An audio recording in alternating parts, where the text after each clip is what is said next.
Bismillahirrahmanirrahim. Dear students, Assalamu alaikum. I hope you all are fine and enjoying your online classes. Dear students, in a previous lecture we have discussed unit number 1, that is fundamentals of chemistry. Now in today's lecture we will discuss unit number 2, structure of atom. In this unit we will discuss about the atomic structure and theories related to the structure of atom. So before going to today's topic, we will discuss some points from the previous lecture. Students, do you know what is matter?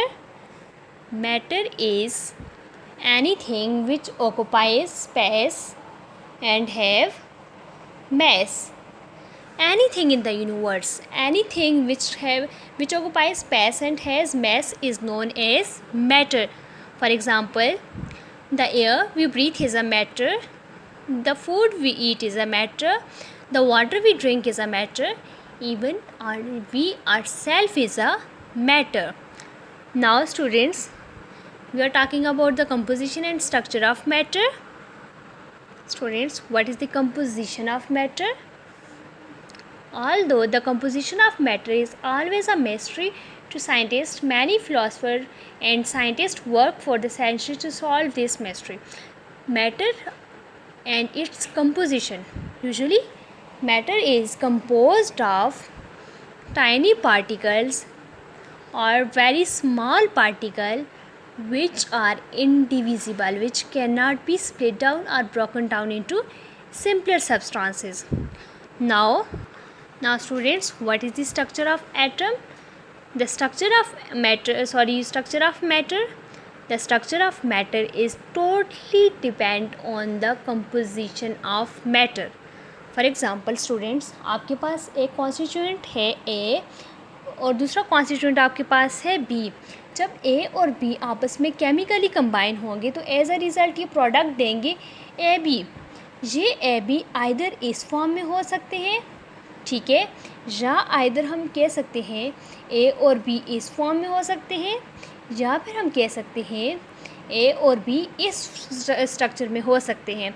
तो ये जो structures हैं, ये सारी की सारी structure ये depend करती हैं कॉन्स्टिट्यूएंट पार्टिकल्स पे कि किन किन कॉन्स्टिट्यूएंट से मिलकर मैटर बना है.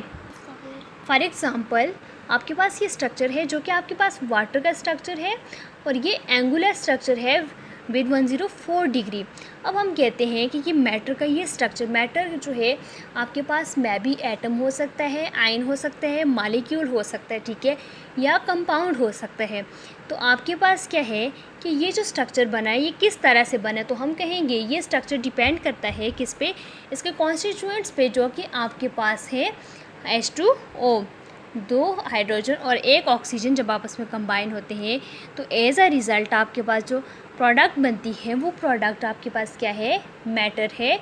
और ये मैटर आपके पास क्या है कि डिपेंड करता है इसकी स्ट्रक्चर, कंपोजिशन ऑफ मैटर पे. So students, now we are moving towards today's topic, that is introduction to atomic structure. Yes students, today we will discuss about the atomic structure. So let's start. Now students, what is an atom? Students, the Greek philosopher Democritus first time suggested that all the matter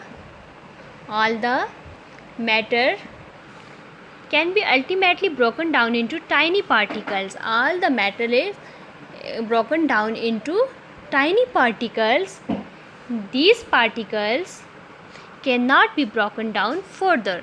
कि आपके पास डेमोक्राइटिस के according matter जो है आपके पास एक ऐसा substance है जो कि टाइनी पार्टिकल्स में डिवाइड हुआ हुआ है, और ये जो टाइनी पार्टिकल्स हैं ये फर्दर डिवाइड नहीं हो सकते. और इन्हीं टाइनी पार्टिकल्स को डेमोक्राइटिस ने एटम का नाम दिया, ठीक है. ये जो टाइनी पार्टिकल्स आपके पास आ रहे हैं, इन टाइनी पार्टिकल जो कि आपके पास क्या है, tiny particle of matter which can not be broken down into more simpler form और further divided, these particle were known as atom. Democritus ने इन पार्टिकल्स को एटम का नाम दिया. सो डेमोक्राइटिस ने एटम को डिफाइन कैसे किया? तो students, according to the Democritus, atom is derived from a Greek word atomus, which means indivisible. What is it? Indivisible, which mean cannot divide further, which cannot divide further. ठीक है, कि atom आपके पास Greek word एटॉमस से निकला है, which mean indivisible. Indivisible का क्या मतलब है कि जो मज़ीद छोटे पीसेस में कन्वर्ट ना हो सके या फर्दर डिवाइड ना हो सके. स्टूडेंट्स, यहाँ पर हम थेरीज़ पे जाने से पहले डाल्टन एटॉमिक थ्योरी को और जो है आपके पास जो भी थेरीज़ हैं related to the atomic structure उनको स्किप करके पहले हम स्ट्रक्चर ऑफ एटम पे जाएंगे, उसके बाद हम थेरीज़ को पढ़ेंगे. ठीक है, so move towards page number 47. Students, page number 47. Now we are talking about the structure of atom. यहाँ पर देखें आपके पास ये स्ट्रक्चर ऑफ एटम है जो कि हम प्रीवियस लेक्चर में भी डिस्कस कर चुके हैं. ठीक है, तो यहाँ आपके पास देखें ये जो सेंटर में आपके पास गोल बॉल लाइक स्ट्रक्चर है, ये स्ट्रक्चर आपके पास न्यूक्लियस है. ठीक है, nucleus possesses proton and neutron. Proton having positive charge and neutron have no charge. Neutron जो है वो न्यूट्रल होता है. ठीक है, ये आपके पास रेड कलर में जो बॉल्स आपको नज़र आ रही हैं, these are the protons having positive charge and these are the neutrons having no charge. इसके बाद हम देखते हैं कि ये आपके पास आउटर शेल या इलेक्ट्रॉनिक शेल है, जहाँ पर आपके पास इलेक्ट्रॉन रिवॉल्व कर रहे हैं. ठीक है, इलेक्ट्रॉन आपके पास as compare to the proton and neutron, ये आपके पास लाइटर पार्टिकल्स होते हैं जो कि न्यूक्लियस के इर्द गिर्द क्या कर रहे हैं, रिवॉल्व कर रहे हैं. ठीक है, दैट्स वाई इलेक्ट्रॉन आपके पास क्या है कि these are the negatively charged particles which are revolve around the nucleus. Now students, we will talk about the fundamental particles of atom.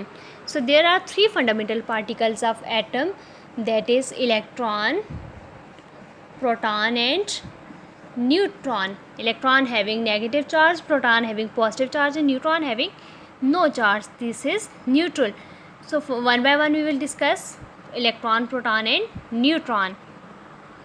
So students, first of all we will discuss about the electron. Electron is a negative charge species which are revolve around the nucleus. Now we are talking about the mass of electron. So the mass of electron is 0.000548 AMU. जब आप AMU में atomic mass unit की बात करते हैं तो तब आपके पास मैस ऑफ इलेक्ट्रॉन इक्वल है 0.000548. बट जब हम बात करें इन टर्म ऑफ केजी, जब हम केजी की बात करते हैं तो in term of KG 9.11 into 10⁻³ KG की इक्वल है mass of electron, which is very small mass. Now students, we are talking about the charge on electron. सबसे पहले आप देख लें कि चार्ज की आपके पास यूनिट क्या है. ठीक है, तो चार्ज की यूनिट आपके पास है कूलम. ठीक है, आपने फिजिक्स में भी पढ़ा होगा, चार्ज की यूनिट आपके पास कूलम है. ठीक है, सो आपके पास चार्ज ऑन इलेक्ट्रॉन क्या है 1.602 इंटू 10⁻⁻19 कूलम, और ये आपके पास क्या होगा नेगेटिव साइन के साथ. चार्ज ऑन इलेक्ट्रॉन क्या है 1.602 इंटू 10⁻⁻19 विथ नेगेटिव चार्ज. सो आप देख सकते हैं कि हमने बात की इलेक्ट्रॉन जो है आपके पास इसके मैस की बात की और चार्ज की बात की. तो इलेक्ट्रॉन बहुत ज़्यादा लाइटर पार्टिकल है, बहुत ही स्मॉलर पार्टिकल है, जिसकी वजह से ये न्यूक्लियस के अराउंड शेल या ऑर्बिट्स के अंदर रिवॉल्व करता है. ठीक है, now students, we will talk about the second fundamental particle, that is proton. Proton having positive charge, it has positive charge and proton lies in the center of the atom, or proton lies in the nucleus of an atom. Students, now mass of proton. Mass of proton हम दो categories में लेंगे. पहले हम बात करेंगे AMU atomic mass unit, then हम बात करेंगे केजी में, similar to the electron. So हम जब AMU की बात करते हैं एटॉमिक मैस यूनिट की, तो आपके पास मैस ऑफ प्रोटॉन इक्वल है 1.0077 AMU. लेकिन जब हम इसको केजी में कन्वर्ट करते हैं इन term of KG 1.67 into 10⁻⁻⁻ -27 kg. It is also a lighter particle, but it is 1837 times greater than the electron. It is 1837 times heavier than the mass of electron. ठीक है, कि mass of proton mass of electron से ज़्यादा है, वो भी कितना कि 1837 टाइम हैवियर है. ठीक है. Now talking about the charge on proton. तो स्टूडेंट्स, चार्ज की यूनिट सिमिलरली, चार्ज की यूनिट आपके पास कूलम है. ठीक है, और आपके पास चार्ज ऑन प्रोटॉन जो है वो चार्ज ऑन इलेक्ट्रॉन के इक्वल है. ठीक है, दोनों की वैल्यूज़ इक्वल है, 1.602 × 10⁻⁻19. But the difference is about the charge, कि आपके पास प्रोटॉन और इलेक्ट्रॉन का चार्ज अलग है. बाकी वैल्यूज़ जो है चार्ज दोनों, किसी भी एटम में हमने कहा था एटम जो है वो न्यूट्रल पार्टिकल है, क्योंकि पॉजिटिव चार्ज नेगेटिव चार्ज के इन्फ्लुएंस को कैंसिल करता है. तो पॉजिटिव चार्ज नेगेटिव चार्ज दोनों जो है इनकी वैल्यूज़ इक्वल हैं. ठीक है, बट साइन जो है आपके पास सिमिलर नहीं है. So charge on proton is 1.602 × 10⁻⁻19 coulomb. Is it clear? Students, the third one fundamental particle is neutron. Neutron is a neutral particle having no charge, and neutron lies in the nucleus of an atom. Now students, mass of neutron. तो mass of neutron आपके पास, जब हम atomic mass unit में mass of neutron count करते हैं तो ये आपके पास equate करता है 1.0086 AMU. लेकिन जब हम mass of neutron को in term of kg लेते हैं तो ये आपके पास 1.67 × 10⁻⁻27 kg है, जो कि अप्रॉक्सीमेटली इक्वल है mass of प्रोटॉन के. बट जब हम इसको कंपेयर करते हैं mass of इलेक्ट्रॉन के साथ तो ये आपके पास 1842 टाइम जो है ग्रेटर है as compare to the mass of electron. ठीक है, कि मास ऑफ प्रोटॉन जो है वो तो मास ऑफ इलेक्ट्रॉन से ग्रेटर है ही, लेकिन मास ऑफ न्यूट्रॉन जो है वो मोर हैवियर है than the mass of proton and mass of electron. Is it clear? Now students, we are talking about the theories related to the structure of atom. Students, जैसा कि हमने पहले भी बात की थी कि एटम जो है वो 400 BC से एटम को डिस्कवर कर लिया गया था. जब एटम के बारे में डेमोक्राइटिस ने कहा था कि एटम जो है ग्रीक वर्ड एटामिस से निकला है, विच मीन इंडिविजिबल. लेकिन उसके बाद 400 BC के बाद जो है स्टिल 19th सेंचुरी तक एटॉमिक स्ट्रक्चर पर कोई वर्कआउट नहीं किया गया.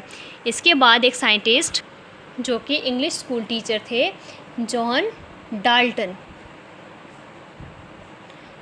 डाल्टन, इसने फर्स्ट टाइम फिर 19th सेंचुरी में एटॉमिक स्ट्रक्चर पर डिस्कशन करनी और एक्सपेरिमेंट्स करने शुरू कर दिए. ठीक है, अब according to the Dalton atomic theory, all the matter is composed of tiny particles. According to Dalton, all the matter is composed of tiny particles which are like solid balls, which are not further divisible. Means के आपके पास Dalton ने भी वही बात की जो कि डेमोक्राइटिस ने की थी कि मैटर जो है वो सॉलिड बॉल्स की तरह है. ठीक है, जो कि फर्दर डिविजिबल नहीं है, इनडिविजिबल है. ठीक है, और इन सॉलिड बॉल्स को जॉन डाल्टन ने एटम का नाम दिया. ठीक है, इन सॉलिड बॉल को एटम का नाम दिया. So in 19th century, like 1808, Dalton presented his theory with the name of a new system of chemical philosophy. ठीक है स्टूडेंट्स, दोबारा से एक बार मैं इसको रिवाइज़ करती चलूँ कि theories related to the atomic structure. First of all, atomic structure को 400 BC में डिस्कवर कर दिया था बाय द डेमोक्राइटिस. ठीक है, उसके बाद स्टिल 19th सेंचुरी तक एटॉमिक स्ट्रक्चर पर किसी साइंटिस्ट ने कोई बात नहीं की. ठीक है, उसके बाद इंग्लिश स्कूल टीचर्स एक थे जिनका नाम है जॉन डाल्टन. इन्होंने 1900 सेंचुरी में जॉन डाल्टन ने एटॉमिक स्ट्रक्चर पर वर्कआउट किया. According to the John Dalton कि matter is composed of solid ball, small solid ball which is indivisible, जो कि इनडिविजिबल है, और जॉन डाल्टन ने इन सॉलिड बॉल को एटम का नाम दिया, ठीक है। और जॉन डाल्टन ने 1808 में अपनी थ्योरी पेश की, ठीक है। अर्लियर 19th सेंचुरी में जॉन डाल्टन ने अपनी थ्योरी पेश की with the title name a new system of chemical philosophy, ठीक है। जॉन डाल्टन ने अपनी थ्योरी का नाम रखा a new system of chemical philosophy. Now moving towards some postulates of Dalton atomic theory. Students, there are some postulates आपके पास main points हैं या वो एजम्पशंस हैं जो कोई भी साइंटिस्ट अपनी थ्योरी के अकॉर्डिंग देते हैं, ठीक है। तो डाल्टन एटॉमिक थ्योरी का फर्स्ट पोस्टुलेट है composition of matter. According to the Dalton, matter are composed of small particle called atom, कि मैटर जो है स्मॉलेस्ट पार्टिकल से मिलकर बना है, जिसको हमने क्या नाम देना है, एटम, ठीक है। Students, the second postulate are nature of atom. So atom is indivisible, atom is according to the Dalton atom is indivisible. So atom can neither be created nor destroyed, कि एटम के बारे में वो Dalton atomic theory ये कहती है कि atom जो है इनडिविजिबल पार्टिकल है, जिसको ना ही बनाया जा सकता है और ना ही ख़त्म किया जा सकता है। Atom can neither be created nor destroyed. Now the third postulate is composition of element. Students, atom of the same element are identical in all respects, that is shape, size and properties, but different from those of other elements। कि आपके पास Dalton atomic theory कहती है कि कोई भी element, उसकी composition क्या है, कि जब कोई एलिमेंट बनता है, एलिमेंट जो है मोर देन वन एटम से मिलकर बनता है, ठीक है। तो एलिमेंट जिन एटम से मिलकर बनेगा, उन एटम की शेप, साइज़ और प्रॉपर्टीज़ बिल्कुल सिमिलर होंगी। लेकिन अगर वो जब किसी और कंपाउंड के किसी और एटम के एलिमेंट के साथ कंबाइन होता है, तो उसकी प्रॉपर्टीज़ चेंज हो जाएंगी। फॉर एग्ज़ाम्पल, आपके पास एक एलिमेंट है गोल्ड, ठीक है। तो जब ये सिर्फ हम गोल्ड की बात करेंगे, तो गोल्ड के अंदर जितने भी एटम्स मौजूद होंगे, ये सारे के सारे एटम्स जो हैं वो गोल्ड के ही होंगे। ये आपके पास गोल्ड एलिमेंट है। जब आप इसको ब्रेक डाउन करते हैं, तो यहाँ पर आपके पास जितने भी एटम्स प्रेजेंट हैं, ये गोल्ड के ही होंगे, ना कि यहाँ पर कोई सिल्वर का हो। लेकिन अगर हम एक और एग्जांपल की बात करें यहाँ सिल्वर नाइट्रेट की, तो देखिए यहाँ पर सिल्वर भी मौजूद है, नाइट्रोजन भी मौजूद है और ऑक्सीजन भी मौजूद है। तो डाल्टन एटॉमिक थ्योरी ये कहती है कि ये एटम्स आपस में डिफरेंट कंपोजिशन के होंगे, डिफरेंट स्ट्रक्चर के होंगे और डिफरेंट साइज़ के होंगे।